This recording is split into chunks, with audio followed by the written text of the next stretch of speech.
آپ صلی اللہ علیہ وسلم نے ارشاد فرمایا کہ بنی اسرائیل میں ایک آدمی تھا جو دودھ بیچتا تھا.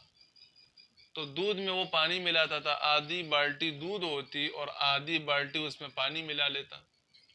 تو وہ بیچتا تھا، اس کے پیسے اس نے جمع کیے ایک تیلی میں. اس نے ایک بندر پال رکھا تھا. تو وہ سمندری جہاز میں بیٹھ گیا اور کہیں سفر پر جانے لگا.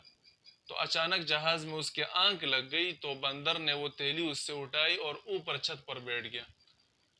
تو جب وہ دودھ والا اٹھا، اس نے دیکھا کہ بندر کے ہاتھ میں تیلی تھی اور وہ چھت پر بیٹھا تھا.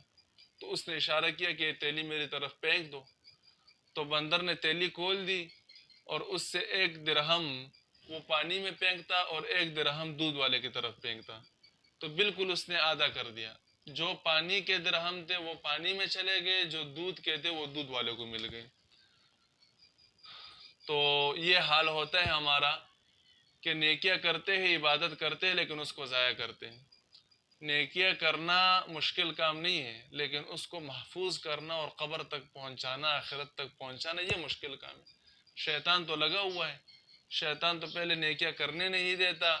جب آدمی نیکی کرتا ہے تو پھر اس کو ضائع کرنے کی کوشش میں اور تگ و دو میں لگا رہتا ہے، تاکہ کسی طریقے سے مومن مسلمان کی نیکیاں وہ ضائع ہو جائے، تباہ و برباد ہو جائے. اللہ رب العزت ہمیں عمل کرنے کی توفیق عطا فرمائے.